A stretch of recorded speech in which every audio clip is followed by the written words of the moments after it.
तो फ्रेंड्स, आज मैं आपको महाराणा प्रताप के बारे में कुछ फैक्ट्स बताने जा रहा हूँ जिन्हें आप नहीं जानते होंगे। नंबर 1, महाराणा प्रताप एक ही झटके में घोड़े समेत दुश्मन को काट डालते थे। नंबर 2, जब अब्राहम लिंकन भारत दौरे पर आ रहे थे तब उन्होंने अपनी माँ से पूछा कि आपके लिए क्या लेकर आएं। माँ का जवाब मिला, उस महान देश की वीर भूमि हल्दी घाटी से एक मुट्ठी धूल जरूर ले आना, जहाँ का महान राजा अपनी प्रजा के प्रति इतना वफादार था कि उसने आधे हिंदुस्तान के बदले अपनी मातृभूमि को चुना। लेकिन बदकिस्मती से उनका वो दौरा रद्द हो गया था।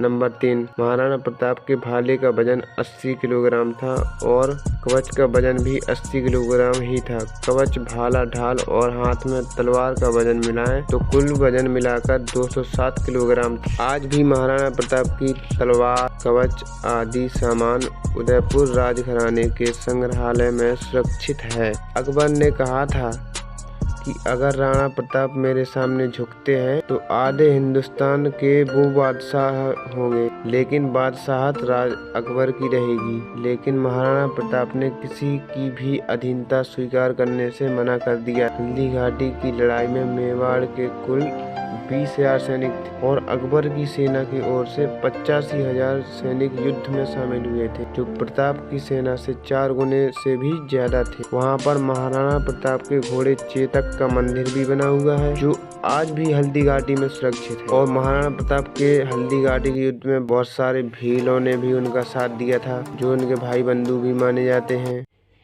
जब महाराणा प्रताप ने महलों का त्याग किया था तब उनके साथ कई हजार लुहारों ने भी अपना घर बार छोड़ दिया था और वो महाराणा प्रताप के लिए तलवारें, म्यानें आदि बनाने लगे। उन्होंने महाराणा प्रताप के लिए बहुत शस्त्र बनाए और आज इन्हें ही मध्य प्रदेश, गुजरात और राजस्थान में गाड़िया लुहार के नाम से भी जाना जाता है। महाराणा प्रताप ने हल्दी घाटी के युद्ध में बहलोल खान को घोड़े समेत 2 भागों में काट डाला था। हल्दी घाटी के युद्ध के 300 साल बाद भी वहां पर तलवारें पाई गई। सन 1985 ईस्वी में तलवारों का जखीरा हल्दी घाटी में ही मिला था। महाराणा प्रताप को शास्त्रार्थ की शिक्षा श्री मेड़तिया जी ने दी थी, जो 8,000 राजपूतों को लेकर 60,000 मुगलों से लड़े थे। उस युद्ध में 48,000 सैनिक मारे गए थे, जिसमें से 8,000 राजपूत तथा 40,000 मुगल थे। महाराणा प्रताप के देहांत पर अकबर भी रो पड़ा था। मेवाड़ के आदिवासी भील समाज ने अकबर की सेना को अपने तीरों से रौंद डाला था। उन्होंने महाराणा प्रताप का पूरा साथ दिया था। वो महाराणा प्रताप को अपना बेटा मानते थे और राणा प्रताप भी उनके साथ बिना भेदभाव के रहते थे। आज भी मेवाड़ के राज चिन्ह पर एक तरफ राजपूत हैं तो दूसरी तरफ भील।